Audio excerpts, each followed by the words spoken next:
단어로 수업하겠습니다. 안녕하세요. 예, 반갑습니다. 예, 잘 지내셨죠? 자, 오늘 또 보람찬 하루가 될 수 있도록 최선을 다해봅시다. 오늘은 요약집 97쪽부터 보겠습니다.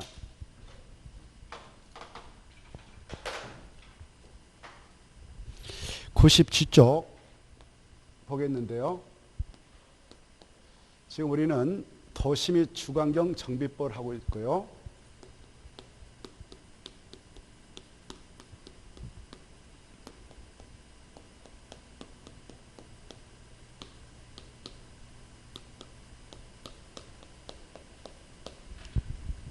이 법은 정비사업 시행절차를 규율하고 있는 법이죠. 그래서 지난주에 우리가 전 단계를 쭉 정리했고요. 오늘은 97쪽부터 보겠습니다. 자, 이 정비사업 시행절차를 다시 한번 체크해보면, 자, 천국토가 있다. 천국토 내에 노후 불량 건축물이 밀집해 있는 지역이 있다. 그 지역에서 그걸 철거하고 다시 그 지역의 도시 주관경을 개선해 나가고자 할 때는 국토총괄대장인 국토교통부 장관이 향후 10년을 거쳐서 이 도시 주거환경 정비를 위한 국가의 정책을 이렇게 추진하겠습니다라는 정책 방향을 제시하는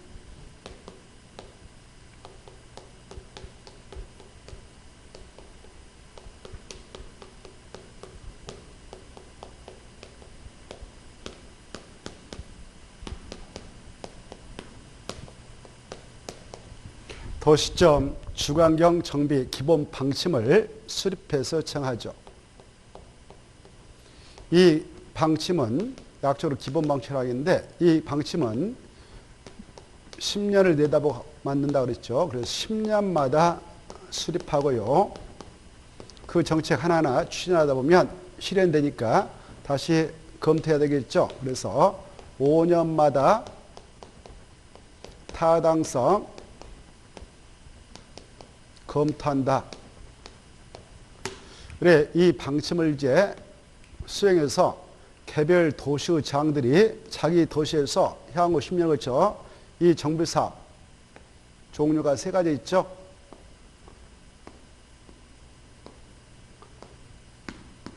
세 가지 주관경 개선 사업이 있고,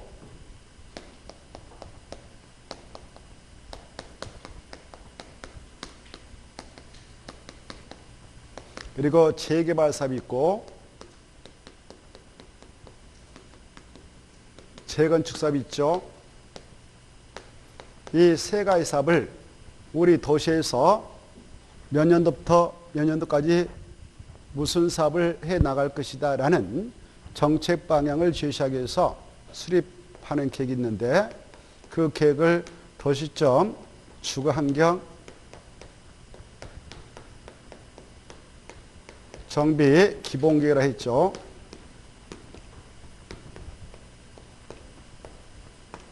이 계획을 누가 수립합니까? 개별 도시장만 수립한다고 그랬죠. 도시점 주관경 정비 기본계획, 기니까 약적으로 기본계획.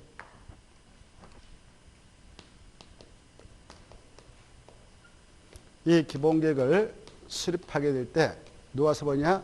이 도시의 총괄대장, 특별시장, 광역시장, 특별자치시장, 특별자치도지사, 시장까지만 수립한다고 그랬죠.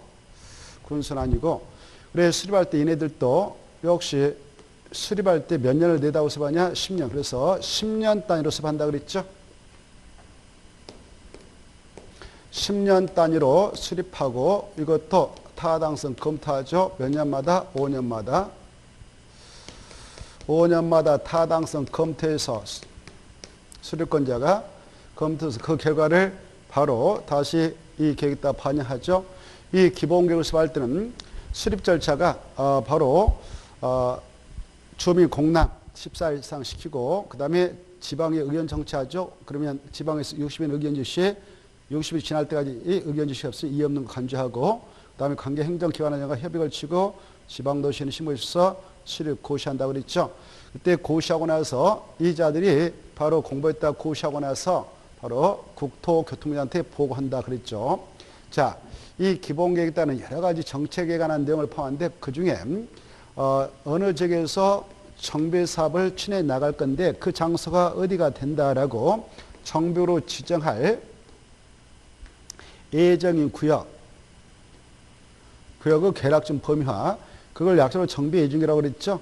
정비예정구역, 정비예정구역을 밝히고 그 예정구역별 정비사업을 하기 위한 계획도 언제 수립한다라는 수립 시기도 밝혀준다고 그랬죠.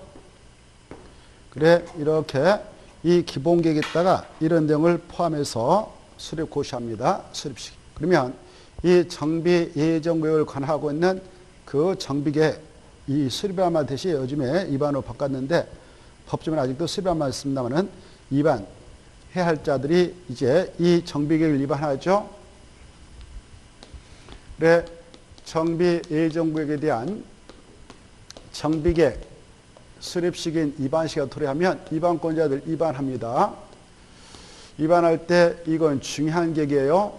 그래, 정비사업을 하기 위한 구체적인 계획으로서 여러 가지 그 사업을 하기 위한 내용을 담는다고 그랬죠. 어떤 내용을 담느냐? 그 사명칭, 세 가지 중 무슨 사업을 하는 계획인가 사명칭 정하고, 그 다음에 그 사업을 하기 위한 정비구역의 범위를 정확하게 어디냐라는 거, 그 면적을 포함한다고 그랬죠. 그리고 등등등 정비사업 시행방법도 정하고요. 그래, 이런 것들을 포함해서 위반합니다. 위반해가지고 바로 결정을 해요. 결정 고시함으로써 이 계획 내용에 들어있는 정비구역이 자동적으로 지정고시 되죠. 그래, 이때 이 정비계획 위반권자라고 하는 것은 우리가 공부했는데 누가 위반하느냐? 이 정비 예정구역을 관할하고 있는 그 서울특별시다. 그러면 25명의 자치구청장이 있죠. 자치구청장이 위반하는 것이고, 6대 광역시에서도 정비 예정구역을 관할하고 있는 자치구청장이 위반하는 것이고, 근데 이 6대 광역시에는 군이 있는 경우도 있죠. 저 인천광시 옹진군 광화군, 부산광시의 기장군, 그 다음에 대구광시의 그 달성군, 울산광시 울주군은 군이 있습니다. 그래, 군에서는 군수가 위반권자 되죠. 이네들 광역시 군수, 자치구의 구청장, 이네들 묶어서 정비법에서는 구청장 등이라 한다는 걸 누차 말씀드렸습니다. 그래, 구청장 등이 위반을 해요. 그래서 서울특별시와 6대광역시에서는 구청장 등이 위반해가지고 그 위반만 하지 최종 결정할 수 있는 권한은 없습니다. 그래서 결정권자인 서울특별시에서는 특별시한테 이 정비계획 위반해가지고 제출해요. 이 계획을 결정해서 정비구역을 정해달라고 신청하는 것이죠. 특별시한테. 6대 광역시에 있는 얘네들은 바로 광역시한테 이 정비계획 위반을 해가지고 첨부해서 그 계획서 첨부해서 정비구역 지정을 신청하면 이 특별시에서 서울특별시는 특별시장이 정비계획을 결정해서 이 구역을 지정시해주죠. 광역시는 이자가 광역시장이 정비계획을 결정해서 이 구역을 지정시한다. 이 흐름을 잘 이해해 두시라고 그랬죠. 그 다음에 이제 그 정비 예정구역을 관할하고 있는 자가 저기 세종특별시다. 그러면 세종특별시는 기초자치단체가 없기 때문에 광역자치단체장인 특별자치장이 위반합니다. 제주도도 기초자치단체가 없죠. 그래서 광역자치단체인 이 특별자치도지사, 제도지사가 위반해요. 그리고 저기 바로 팔도, 경기도, 강원도, 충청, 남북도, 경상남북도에는 도지사가 위반한 게 아니고 거기는 기초자치단체가 있죠. 경기도 수원시가 있다면 수원시장이, 경기도 용인시장이 있다. 저 경기도 연천이 있다. 연천 군수가 있다. 이 도에서는 시장 군수가 위반합니다. 그래서 이 4명은 말입니다. 자기들이 자기의 관할국에 대하여 정비 예정구역에 대한 정비계획 수립시가 도래하면 위반해가지고 자기들이 직접 결정하여서 정비구역을 지정고시하죠. 이 흐름을 잘 받으셔야 했죠. 그래서 이 4명은 정비계획을 위반해가지고 결정해서 정비구역을 지정고시한다. 그래, 정비구역 지정권자는 전국적으로 지정권자 바로 이제 특별시장, 광역시장, 특별자치장, 특별자치도사, 시장, 군수만 지정권자다라고 말씀드렸죠. 이걸 정확하게 알아두셔야 돼요. 자, 이렇게 이제 정비구역 지정고시가 있게 되었다. 그러면 여기서 뭐 하자는 겁니까? 정비사업 하자는 거 아닙니까? 정비사업을 하기 위한 장소로 지정고시했으니까 여기에서는 바로 행위자니 가해지는 것이죠. 여러분이 이 안에 땅을 가지고 있다 그러면 행위 못합니다. 제한됩니다. 제한하려면 미리 이 지역을 관하고 있는 시장, 군수 등한테 허가 신청해서 허가를 받아야 하는 거지, 바로 허가 받지 않고 하면 그 자체가 위반자가 되고, 위반자는 2년 이하 징역 또는 2천만 원 범죄한다고 그랬죠. 이 행위자를 샅샅이 지난주에 팠지 않습니까? 자, 이때 허가를 받아야 할 사항, 이들한테 허가를 받아야 할 사항이 7가지 있습니다. 건공, 토토토, 물주기 있고요.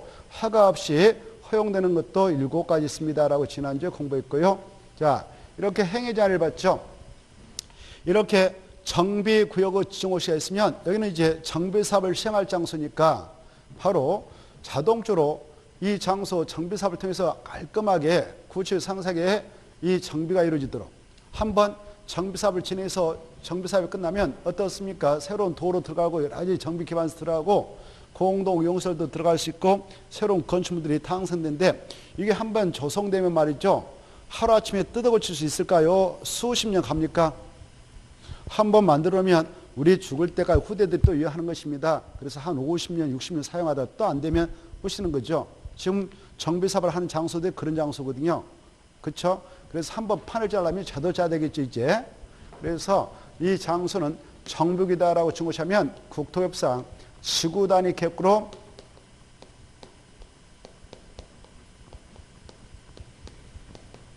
결정되어 고시된 걸로 간주됩니다. 자, 그래서 지구 단위 맞게 또 이 장소를 예쁘게 만들죠. 이렇게 정비구역을 증고시했다. 그 이 안에 편입되어 있는 토지 소유자 얘네들을, 건축물 소유자, 지상권자 얘네들을 약적으로 토지 등 소유자라 하죠. 토지 등 소유자. 이 안에 있는 친구들을 뭐라 한다고요? 토지 등 소유자. 이 토지 등 소유자라고 하는 거, 우리는 저기 봅시다. 주거환경 개선 사업을 하기 위해서 정비를 증고시했다. 뭐 주거환경 개선 사업을 하기 위해서 이 구역을 증고시했다. 아니면 재개발 사업을 하기 위해서 증고시했다. 아니면 재건축 사업을 하기 위해서 증고시했다. 이랬을 때 이 안에 있는 토지 등 소유자라고 하는 것은 중요한데, 주거환경 개선 사업과 재개발 사업에 있어서 토지 등 소유자라고 하는 것은 이 안에 정비 안에 위치하고 있는 토지 소유자, 건축물 소유자, 또 누구를 말합니까? 여러분 대답해 주세요. 아무것도 모르겠다, 나는 그냥 산다. 자, 이 안에 있는 지상권자를 말한다. 다시 한번, 주거환경사업, 재개발 사업에 있어서 토지 등 소유자라고 하는 것은 정비구역에 위치하고 있는 토지 소유자, 건축물 소유자, 지상권자 말한다고 아시고, 재건축 사업에 있어서의 토지 등 소유자라고 하는 것은 지상권자 절대 안 들어간다. 토지만 소유하고 있는 자, 이렇게 이 안에 토지만 소유하고 있는 자 절대 아니다. 또 나무 토지에 건축만 가지고 있는 자도 절대 아니다.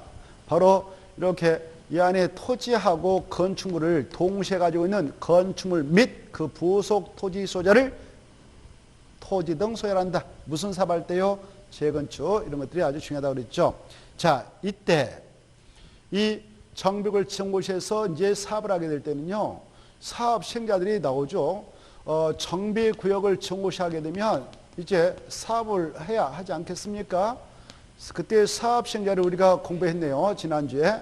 자, 이 주거환경 개사업은 도시 저소득층이 집단 거주하는 지역에서 정비 기반시설 극혈하고 노후 불량식물이 과도하게 밀집한 지역에서 그런 것들 다 노후 불량식물 밀어버리고 그다음에 그 정비 기반시설 싹 밀어서 다시 깨끗하게 그저 다시 주거환경을 개선해 나가는 사업도 주거환경 사업이고 그다음에 단독택, 다주택이 밀집해 있는 지역에서 그 정비 기반시설 및 공동시설을 확충해서 그 지역의 주거환경 보전, 정비, 개량해 나가는 사업도 주거환경 사업인데 이때 이 달동네에서 주로 합니다만은 이런 사업은 이 안에 있는 토지동호 소유자가 돈 걷어가지고 하기에는 너무 버겁죠. 돈이 없었기 때문에. 그래서 이 사업은 공적기관이 사업을 해줍니다라고 했지 않습니까? 시장, 군수 등이 직접 가서 사업을 해주기도 하고 바쁘면 한국토지공사, 지방공사 등을 사업시행으로 지정해서 보내는데 그네들 약자로 토지 등 소유자라 하지 않습니까? 토지 등 소유자라 하죠. 그렇죠? 이네들을 보내서 대신 사업하게 합니다.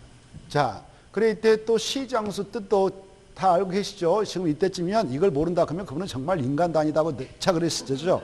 지금 내일 모레 시험 보러 가야 되는데 여러분들 또 듣고 계신 분들 이거 아직도 모르면 열심히 하셔야 돼요. 알겠죠? 그냥 세 끼만 챙겨 드시지 마시고 이걸 모르면 한 3일 정도 굶으세요. 그래야 정신 팔자 될 거 아닙니까? 자, 아직도 시장, 군수 등을 뜻을 못 쓴다. 그러면 안 되죠. 시장, 점집고 군수 등이라는 것은 특별자치장, 특별자도사, 시장, 군수, 자치구청 등을 약자로 시장, 군수 등을 한다라고 알았어요. 그래서 이 주거환경 개선사업을 세종시에서 한다 그러면 특별자치장이 시행자가 되는 것이고요. 제주도면 특별자도사, 그다음에 육진, 경기도, 강원도 같은 8도 내에서는 시장, 군수가 하는 것이고요. 서울특별시, 육대왕시는 자치구청장이 한다 이런 의미죠. 그래서 이걸 이해해 두시기 바랍니다. 시장, 군수 등이 직접 하기도 하고 토지 등 소유자를 사업시행으로 지정해서 보내기도 하고요. 때로는 이 토지 등 토지 등 소유가 아니라 토지주택공사 등 제가 너무 말씀을 토지주택공사 등 토지주택공사 등을 사업시행으로 지정해서 보내야지. 토지주택공사 등이 뭐냐 그러면 한국토지주택공사하고 지방에서 만든다고 그랬죠. 이거 법에서 그렇게 약속하고 있으니까 이것도 꼭 알아두셔야 돼요. 그래 이네들을 사업시행으로 보내기도 하고요.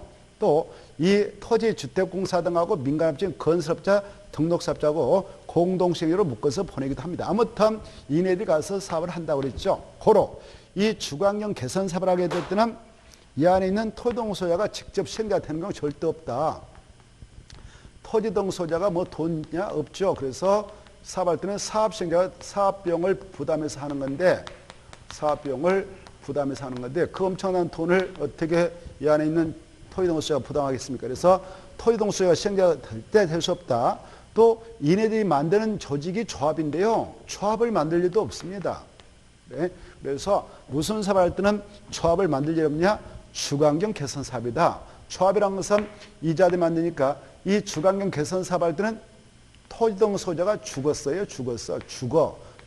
누가 죽었다고? 토지동 소유자. 그래서 이네들이 시행자가 되는 경우가 없다. 그들이 만든 조합이 나올 수가 없다. 이렇게 좀 기억하라고 그랬죠.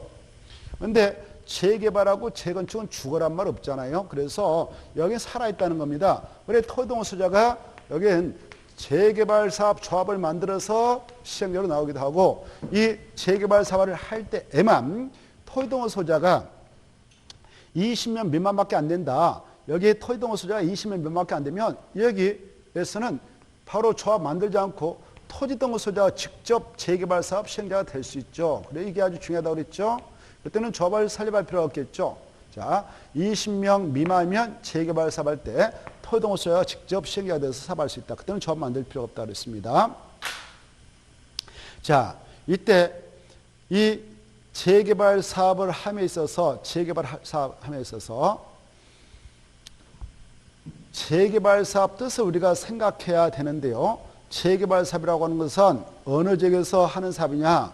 바로 정비 기반서는 열악하고 노후 불량층은 밀집해 있는 지역에서 노후 불량층을 다 철거하고 정비 기반서 다 밀어서 그 지역의 주거환경을 개선 시행하는 사업도 재개발 사업이고 상업적, 공업적에서도 바로 상권이 형성되어 있는 구도심, 상가 건물이 있는 지역 밀어가지고 다시 도로 시원하게 뚫어서 도시기능도 회복시키고 상권 활성화를 기하기 위해서 바로 도시환경 개선차 이루어진 것이 재개발 사업이라고 했죠. 그래서 상업적, 공업적에서 합니다. 상업적, 공업적은 남은 자본가 많아요. 그래서 토지동 소유자가 직접 시행자가 될 수 있는 여지가 생긴다고 그랬죠.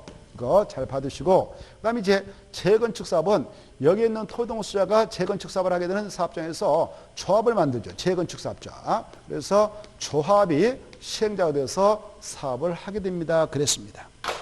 그래, 이 시행자를 보면은 무슨 사업을 할 때는 절대 조합이란 말이 나오지 않느냐? 주관경 개사업이다. 그리고 재개발 사업을 할 때에도 토지동 소유자가 직접 사업 시행자가 되어졌다면 그때는 조합을 설립할 필요 없다. 그렇지 않으면 조합 만들어야 된다. 이때 재건축 사업은 조합을 꼭 설립해야 된다. 이렇게 이해를 해 두시고, 그 다음에 이 재개발 사업의 경우 조합이라든가 토지동 소유자가 사업을 하게 될 때게요. 바로 지네들끼리 여러 가지 권리관계 때문에 분쟁이 발생해서 싸우고 치고 해가지고 막 감옥 가고 그러면 사업이 진행될 수가 있어요. 이런 아주 공적이고 계획적인 사업을 그런 상태에 빠뜨리면요. 관할 시장, 군수 등이요. 야, 너네들 안 되겠다 해서 일정한 요건을 갖추고 있는 자를 사업시행으로 정해서 보낼 수가 있습니다. 그러면 그네를 지정개발자로 해요. 뭐라 한다고요? 지정개발자. 그래서 지정개발자가 나와서 사업부 시행자로 등장할 수도 있다. 이렇게 보시다시피 여기 보십니다. 이 주관경 개선사업 시행자는 시장, 군수 등이 하는 경우가 있고 토지주택공사 등이 하는 경우도 있고 재개발사업 조합 또 재건축사업조합이 하는 경우도 있고 지정개발자가 하는 경우도 있고 재개발사업은 토지동 소유자가 하는 경우도 있죠. 이렇게 시행자가 되신 자의 이름이 좀 나옵니다. 이름들을 좀 익숙하게 해둬야 돼요. 아, 이런 자들이 정비사업을 할 때 시행자가 나올 수가 있구나 이렇게. 아시겠죠? 이 정비법이 쉬운 듯 하지만 만만치는 않습니다. 그러니 애설프게 공부하면 점수가 아예 안 나버려요. 찍으면 정답으로 갈 일은 절대 만무예요. 꼭 정답 밑으로 가요. 정답 밑으로. 정답이 3번 있다면 꼭 4번으로 가버리고 1번에 있다 2번으로 갑니다. 찍으면 신기해요. 안 그러던가요? 저는 옛날 공부할 때 찍으면 꼭 다 밑으로 가요. 그래서 저는 찍을 때 일관되게 찍어버립니다.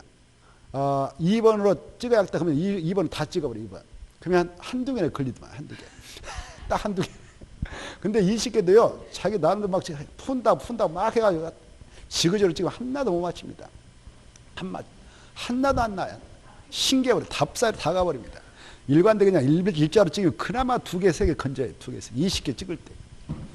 20개. 자, 아무튼 이거 자 시행자. 그래서 우리는 지난주에 지금 했던 걸 반복하고 있는데요. 반복하고 있는데 자 이때 봐보세요. 이때 이 조합을 설립해서 시행자로 등극을 시키려고 한다. 그럴 때는요. 이랬습니다.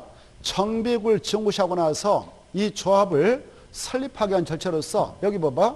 정비구를 지정고시했다면 조합 설립해서 시행자로 등극하려면 재개발 재건축할 때에 이 구역 지정고시부터 늦어도 2년이에요. 2년에 조합 설립 추진을 구성해서 승인 청합니다. 만약 2년에 승인 청하지 않으면 이 구역은 해제에 들어가요. 만약 승인 청해서 승인 받았다. 추진을 만들 때는 토지동 소유자 과반수 동의 없고 위원장 포함하여 5명 이상 위원을 구성해서 시장 군수단체에 승인받으러 간다고 그랬죠. 그래 이제 승인 청해서 승인 받았다면 바로 이 승인을 받은 앞부터 늦어도 또 2년 이내 초합설 인가를 신청하게 돼요. 인가를 신청하게 되죠. 만약 이 인가 신청을 하지 않았다. 그러면 바로 사업을 시키니까 이 구역을 지정했던 자들은 해제해야 됩니다. 그래서 해제 안 당하려면 2년 신청하면 되죠. 그래서 이제 인가 신청할 때는 토지 등 소유자의 동의를 받아갖고 해야 되죠. 재개발한다. 그때는 얼마냐? 재개발은 이 안에 있는 토지동 소유자 4분의 3 이상 및 토지 면적의 2분의 3은 동의서 받아서 내고요. 아주 중요하다고 그랬죠. 다 외웠을 거예요. 지금 이때쯤 되면. 이것도 못 외우면 무엇을 했냐 이렇게 물어보면 정말 그렇잖아요. 내일 모레 시험 물어봤는데. 그렇죠? 여러분들 그렇죠?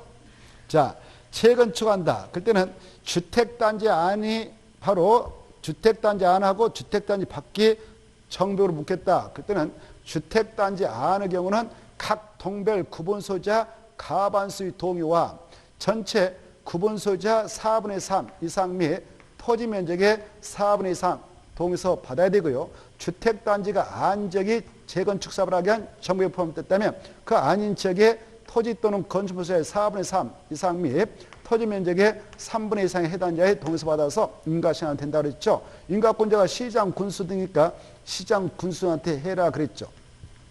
요건 구비해서 오면은 인가 내줍니다. 그럼 인가를 받았다 합시다. 인가 받았다면 바로 30인의 설립등기에 들어가야 되죠. 설립등기를 함으로써 조합은 성립된다 그랬죠. 성립됩니다. 법인으로서 법인격이 부여돼서 등기함으로써 성립된다고 했죠. 30인의 등기를 합니다. 자, 이렇게 조합에 대해서 했고, 이제 조합이 성립되면 조합은 시행자 되는 거죠. 시행자 되는 거죠. 자, 이때 이 시행자들, 조합 같은 경우는 이제 시행자가 됐다. 조합. 그러면 봐보세요. 이제 조합이라는 자는 설립인가 받아서 아까 등기 치고 조합이 성립됐다 그러면 우리 법에서는요. 야, 너네들 설립인가 받아왔나부터 늦어도 바로 늦어도 조합이 시행자 너네들은 3년 이내 사업을 하겠다라는 사업시행계획서 작성해서 사업시행계획서 오늘 지금 이 파트 이제 들어가는 거죠. 사업시행계획서 작성해서 인가를 신청해라 이렇게 하고 있어요. 몇 년에 신청한다고요? 그래요. 만약 3년에 사업시행계획 인가를 신청하려면 사업지연이다. 그래서 이 구역을 해제에 들어갈 수가 있다. 이렇게 알아주세요. 여기 보세요. 자, 그런데 여기 봅시다. 이 재개발 사업의 경우는 조합 안 만들고 토지동서야 직접 시행자가 되는 경우도 있다고 그랬지 않습니까? 그때는 여기 정벽을 정고시했다면 이 시행자인 토지동서자는 정벽을 정고시한부터 몇 년에 사업시행 인가를 신청하게 될까요? 늦어도. 비슷해요. 2년하고 5년하고 비슷한데 약간 엎어치하겠네. 2를 엎어치면 5가 되죠. 우리 어렸을 때 보면 2하고 5하고 헷갈렸어요. 이렇게 2하고 5하고 헷갈려가지고 정말 초등학교 들어가기 전에 이거 2인가 5인가 정말 헷갈렸죠. 이렇게 헷갈렸습니다. 5년입니다. 5년. 자, 그래서 5년 이내에 사업시행계획 작성해서 인가를 신청하게 되죠. 안 하면 이 구역을 해제하게 됩니다.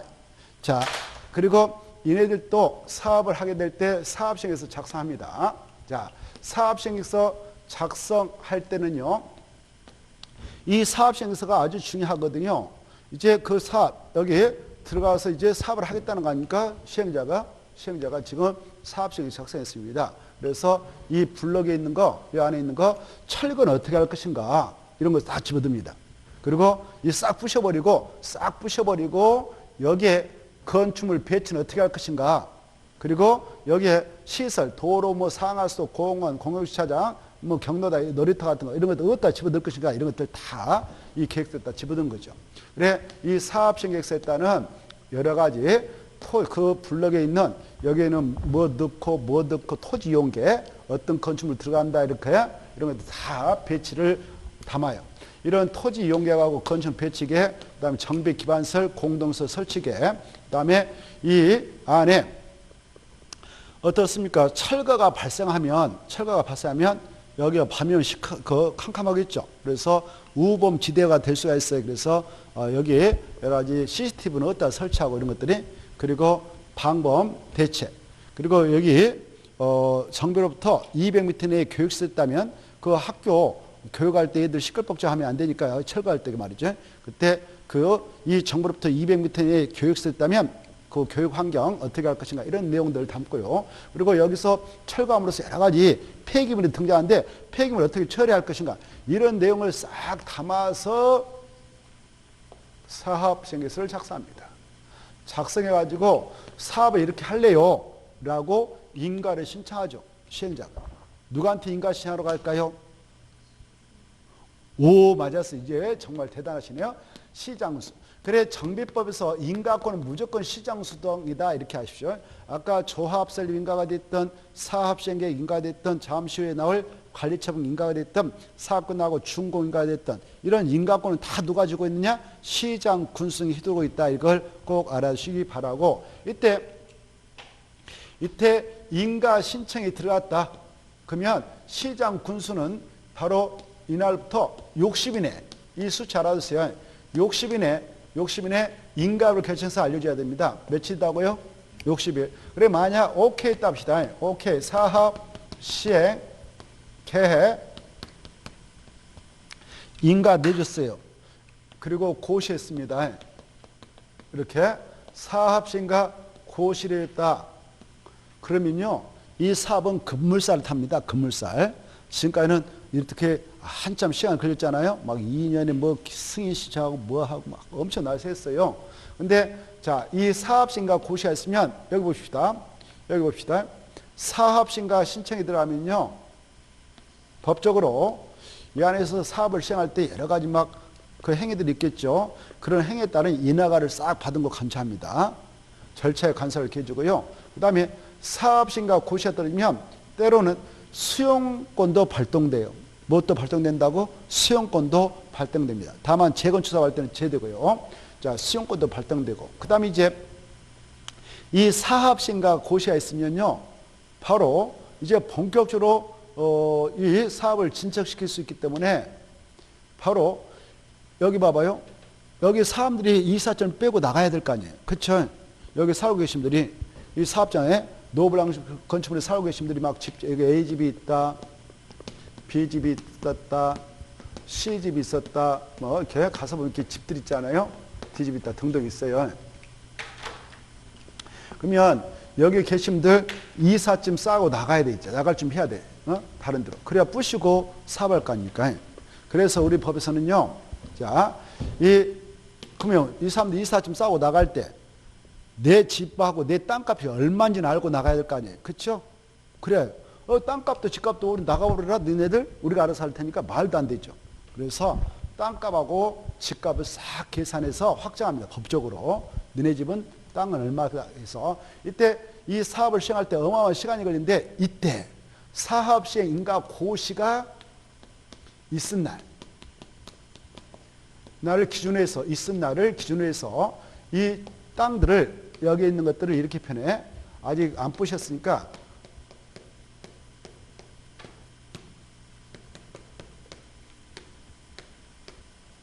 여기 있는 걸 뭐라고 하냐? 정전토지 건축물이라고 그래. 뭐라고 한다고요? 정전토지 또는 건축물. 그래 A의 정전토지와 건축물 가격은 얼마다라고 결정합니다. 언제를 결정하냐? 사업, 시행, 계획, 인가, 고시가 있은 날 기준으로 해서 이 A의 정전토지 건축물 가격이 얼마다. 이걸 약간 우리끼리 정전가를 합시다. 뭐라고 한다고요? 정전가.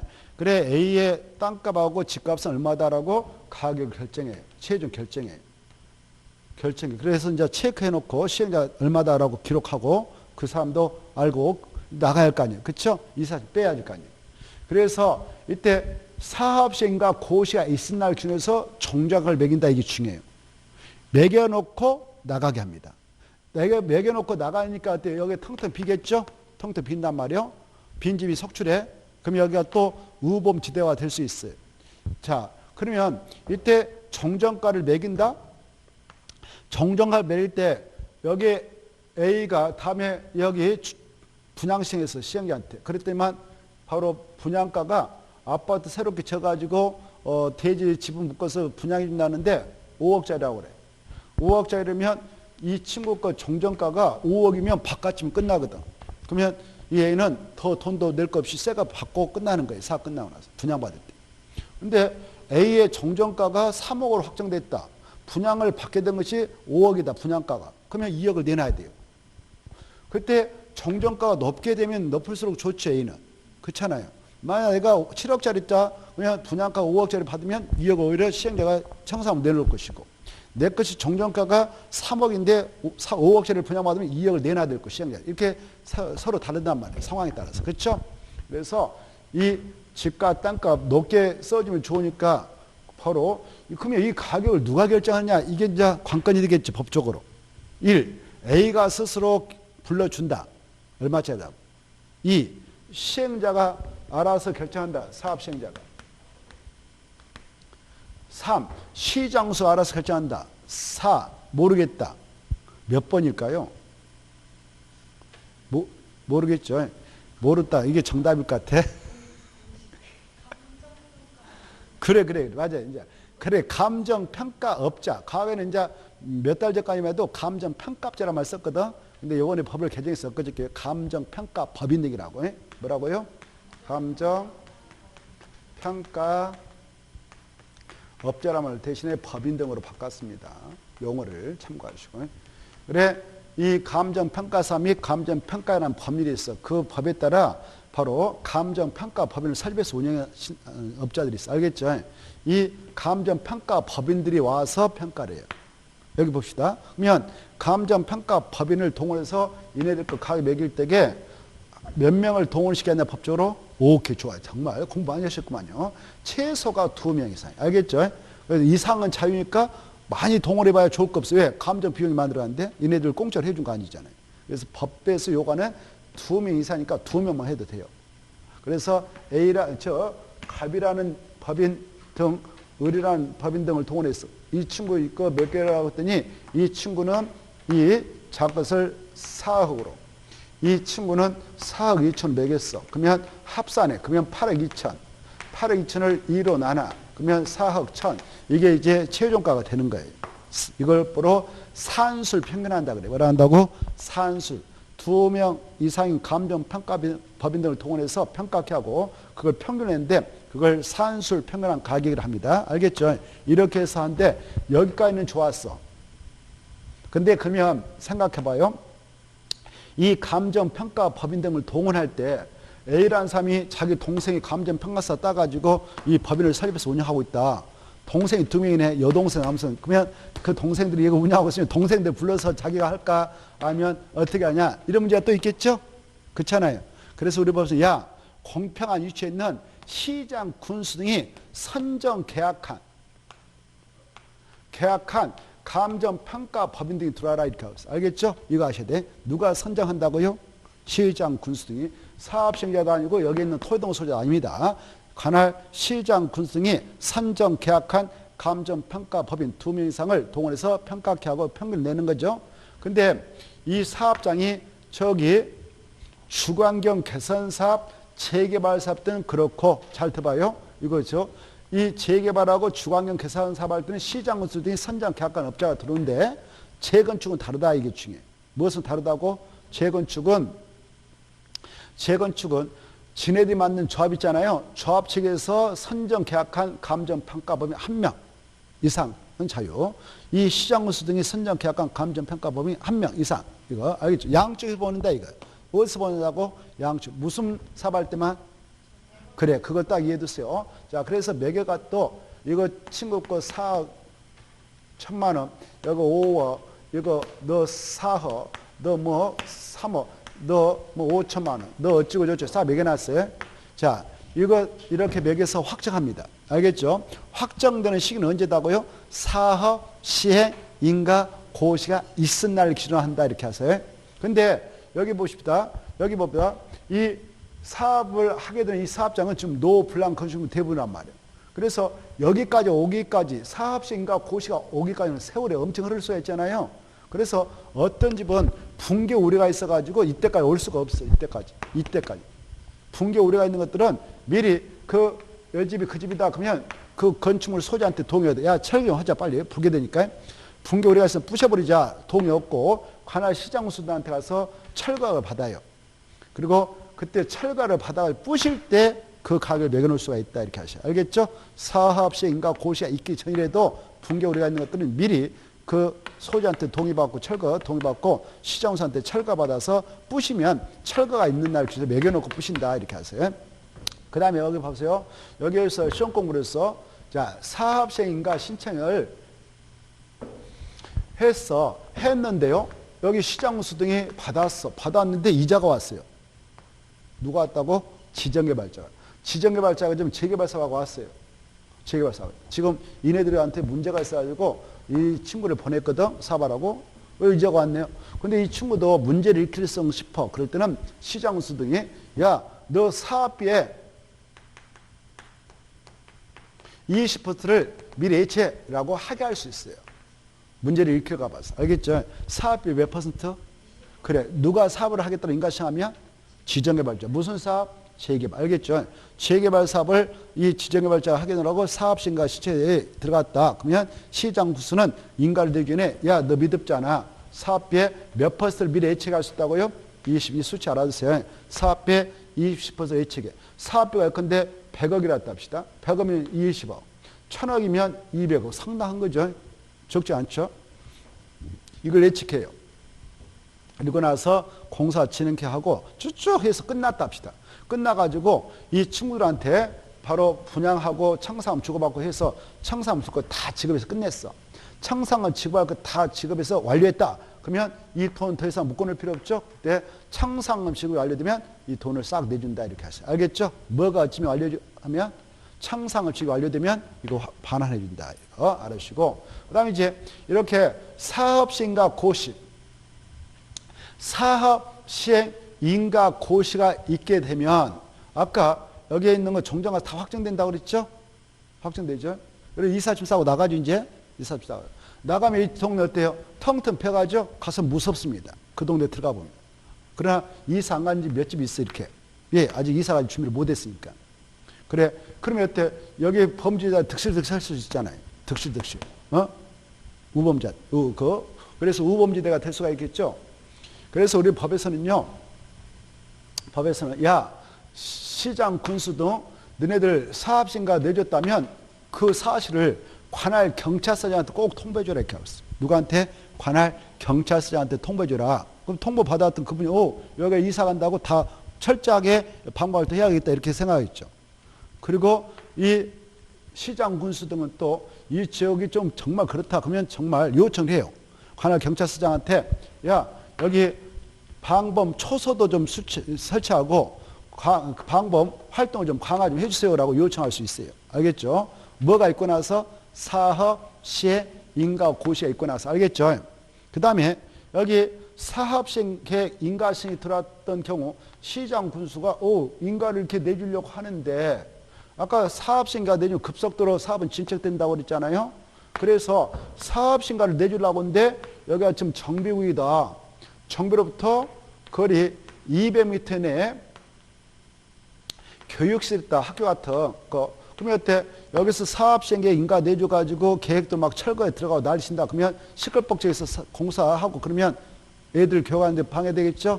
그래서 우리 야 시장 군수 등 사업신가를 신청받았다. 인가 내주고자 할 때 그 정부로부터 200m 내에 교육시설이 있다면 이 교육시설을 책임지고 있는 그 관할 지방자치단체 교육감도 계시고 교육장도 있는데 그네들하고 꼭 협의해라.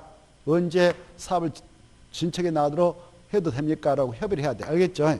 협의해가지고 인가를 결정합니다. 몇백 미터 있다면요? 200m 이런 것들을 잘 아시기 바랍니다. 자, 이제 사업시행과 고시가 떨어졌다. 고시가 떨어지면 이 친구들 다 정정가, 지기들가 얼마짜리인 거 다 알고 있어. 이사 좀 싸고 나갑니다. 나가면 이제 이 친구들한테 바로 이 시행자가 그래요. 늦어도 120 이내에 야, 너네들 이제 분양시행 해라. 나한테 분양시행 해라. 이렇게 해요. 뭐 해라고요? 분양시행 해라 라고 통지를 해줘요. 며칠 내에 통지해 준다고요? 120 이내. 근데 여기 이 시행자가 말입니다. 시행자가 토지동 소자다 그럴 때는요. 바로 시공자, 주택건설 뭐 여기서 사발 친구들 있잖아요. 그 친구들을 시공자라는데 건설업자 등록사업장에서 시공을 선정합니다. 그때 이 토지동 소유가 시행할 때는 시공자 선정식이 언제냐면은 바로 사업시행과 고시가 있고 나서 그 다음에 시공을 선정하게 돼 있어. 그래서 시공자 선정계약을 체결한 날부터 그때는 120일. 그렇지 않으면 바로 사업시행과 고시가 있고 나서 120일에 분양신청하도록 이 사업을 하는 시행자가 여기에 있는 토지동을 소유한테 분양시행하라라고 통지를 해줘요. 알겠죠? 통제할 때 뭘 통제해주냐? 야, 분양시청 할 때 언제부터 언제까지 할 수 있다라는 분양시청 기간도 알려주고.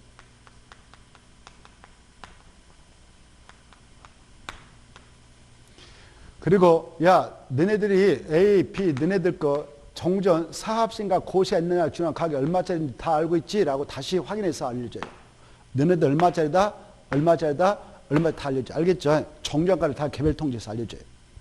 그리고 너네들이 만약 분양시한다면 우리가 바로 이 사업시행 계획서에 맞게 다 평역은 바로 32평으로 만들 건데 분양 추정액이 5억이야, 5억. 딱 해가지고 너네들이 분양시하면 너는 얼마 써 내야 된다라는 분담 내역까지 다 알려줘요. 뭐까지 알려준다고? 분담 내역까지. 그리고 분양시청 방법, 분양시청 방법, 분양 예정, 대지, 건이 뭐다 이런 것들 상세히 정해서 알려줍니다. 그러면 이 친구들 바로 분양자가 내가 정정가 5천만 원밖에 안 가지고 있었다. 토지 조그마한 거 있었다. 그러면 어때요? 이거 분양하면 뭐 5억짜리를 받아가라고? 그러면 4억 5천을 내가 분담 내야 된다고? 오, 내가 어떻게 4억 5천 분담해? 나 죽을 때가 못 본데? 그때 포기하면 돼요. 그거 받아가지고 어떻게 감당하겠어? 잘못해서 빚덩이 눌려가지고 정신 못 차리죠. 그래서 이런 사업할 때는 누가 문제냐? 없는 서민들. 조용히 자기 집에 살았는데 이 사업이 진행됨으로써 허세만 집했지만 그동안 주거 안정이 아무 이상이 없었거든. 거지 집까지 생겼지만 내 집이었어요. 근데 이 사업자 철거를 하게 되면 어때요? 분담금을 낼 능력이 없다. 그러면 어때요? 이제 돈, 보상 받고 나갈 수밖에 없잖아요. 나가서 다른 떠내게 돼버린단 말이에요. 그래, 이제 끝나고 해서, 이거 정말 기분 더럽게 나쁘네. 나 이 토박이었는데. 그래, 한번 좀, 과하더라도 한번 분양시에서 분양받자. 4억 5천을 내가 어떻게 융통해서 내야겠다. 근데 5억짜리를 하나 받았단 말이에요. 4억 5천짜리 어떻게든 내가 감당해가지고 빚을 내도 어쨌든 해가지고 하나 받아야겠다 해서 받았는데, 집값이 폭락해버렸네. 폭락해버렸어. 아파트 값이. 5억짜리 분담금, 4억 5천 분담금 내고 바로 5억짜리 분양받았는데 집값이 아파트 값이 폭락해서 3억으로 주장돼버렸다. 그러면 어때요? 2억 공격이 떠버렸잖아요, 또. 2억 떠버렸지, 4억 5천 빚 때문에 눌러버렸지, 어떻게 감당 되겠어, 안 되겠어요? 어떻게 해야 되겠어요? 이제 옥상으로 올라가야 되지. 그래가지고 많이 죽은 사람 많아요. 서울 앙심리에서 그래가지고. 그래 많이 돌아가셨어, 어르신들이. 그래서 이 재개발이니 이런 것들을 하기가 쉽지 않게 된 이유가 그거였어요. 알겠나요? 자, 그래서 그나마 봐봐요. 과하게 내가 아까 4억 5천 빚내가지고 5억짜리 분양받았다. 근데 아파트 가격이 또 역으로 폭등해버렸어. 10억으로 올라쳐버렸다. 그러면 땡 잡은 거죠. 그렇잖아요. 돈 감당 안 되면 팔아보면 되잖아요. 팔으면 어때요? 빚 갚고도 4억 5천 갚고도 5억 주잖아요. 세금 내지만 양도세 내지만. 아무튼 1주택이면 또 양도세도 면제되잖아요. 얼마나 좋아요. 그렇게 이제 집값이 폭등하면 좋은데 이거 알 수 없는 것이 주택가가 아닙니까? 그래서 아무튼 이때 분양시청 기간 내 분양시청하는 것은 자유예요. 할 수도 있고 안 할 수도 있다 이렇게 하셔요. 알겠죠? 이때 분양시청 기간 내 누구한테 하냐? 분양신청 시행자한테 하죠. 근데 이 분양시청 기간을 시행자가 정해서 알린다고 그랬죠? 알릴 때 이렇게 오늘 얘네들한테 통지했다 그러면 통지한 날부터 30일 이상 60일 이내의 범위에서 분양시청 기간을 정해서 알려줘요. 며칠에서요? 오케이. 근데 이 기간이 여의치 않다 그러면 여기에다가 며칠을 더 연장해서 알려줄 테냐? 20일 더 연장해서 분양시간을 알려줄 테냐? 알겠죠? 여기까지 이해를 했어요. 그러면 봐보세요. 이제 분양시청 기간이 딱 정해졌어요. 그리고 말이죠. 이 분양시청 하도록 통지하고 분양 대상이 대지 건축대하여 일괄시행 따라 분양공고 돼요. 분양공고. 이렇게. 여기까지 하고 잠시 쉬었다가 또 우리가 한숨 돌리고 너무 많은 거 했잖아요. 잠시 쉬었다가 또 이어서 하죠. 너무 많이 하면 또 여러분들 힘드시니까. 자, 쉬었다 하죠.